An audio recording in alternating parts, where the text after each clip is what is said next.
کہ یہ ایک فریکچر ججمنٹ یا ایک آپ کو پارشلی راحت اس میں ملی ہے. جس انداز اور جس طرح سے مسلم لیڈرز خاص طور پہ وہ لوگ جو اس کی پیروکاری کر رہے تھے وہ ایک ویلکمنگ سٹینڈ دے رہے ہیں, ایک ایسا امپریشن دے رہے ہیں جیسے کہ سب چیز ٹھیک ٹھاک ہے. رجسٹریشن کے بارے میں تو کچھ نہیں آیا, وقف بائی یوزر کے بارے میں ابھی کوئی کلیئرٹی نہیں ہے, کوئی آپ کے پاس مضبوط حکمت عملی نہیں, تو پھر اس طرح کے ججمنٹس کو ویلکم کر دینا, پبلک کے سامنے امپریشن دے دینا کہ سب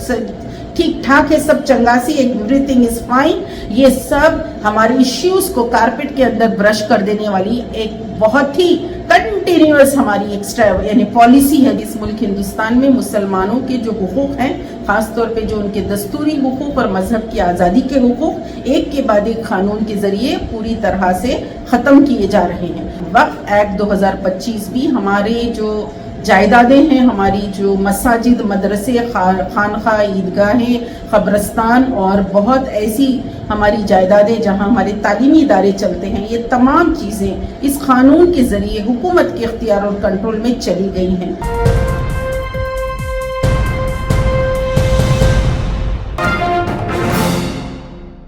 السلام علیکم ورحمۃ اللہ وبرکاتہ. وقف ایکٹ 2025 کے بارے میں بہت سارے لوگ جاننا چاہتے ہیں کہ آج کی سپریم کورٹ میں کیا ججمنٹ آیا ہے.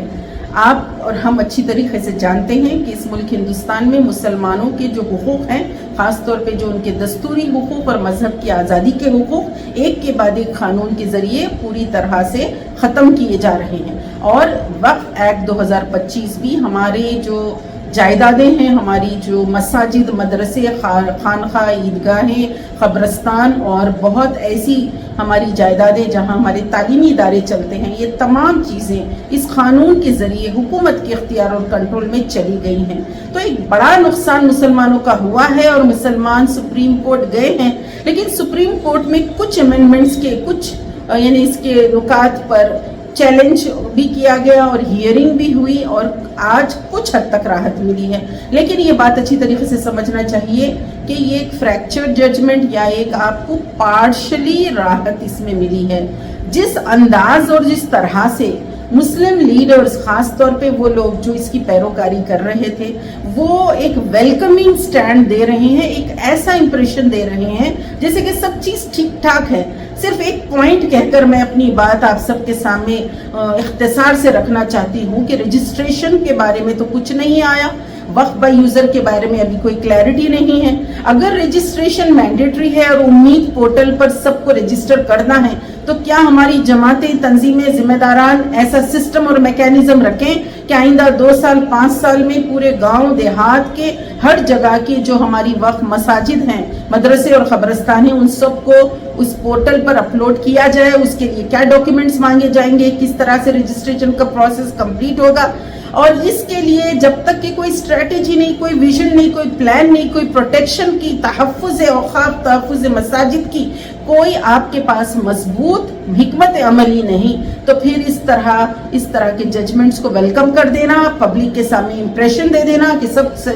ٹھیک ٹھاک ہے, سب چنگاسی, ایوری تھنگ از فائن, یہ سب ہمارے ایشوز کو کارپیٹ کے اندر برش کر دینے والی ایک بہت ہی کنٹینیوس ہماری یعنی پالیسی ہے جو قیادت اپنا رہی ہے. آج ہماری ملی قیادت کو بھی یہ بات سمجھنا ہوگا, کمیونٹی از اویئر, اور لوگ اب ایجوکیٹڈ بھی ہو رہے ہیں, اویئر بھی ہو رہے ہیں. دنیا کے مختلف ممالک میں جہاں جہاں مسلمان اپنے حقوق کے لیے کوششیں کر رہے ہیں, اس ملک ہندوستان میں بھی مسلمانوں کو چاہیے اپنے حقوق کے لیے اپنے دستور میں اپنے ملک کے جو قاعدے قوانین ہیں اس کے تحت حتی المقدور پوری کوشش کریں. ایسا نہ ہو کہ بس چھوٹی چیزوں کو لے کر لوگوں میں ایک خوش فہمی کا امپریشن بھیج دیا جائے اور everybody thanks everything is fine.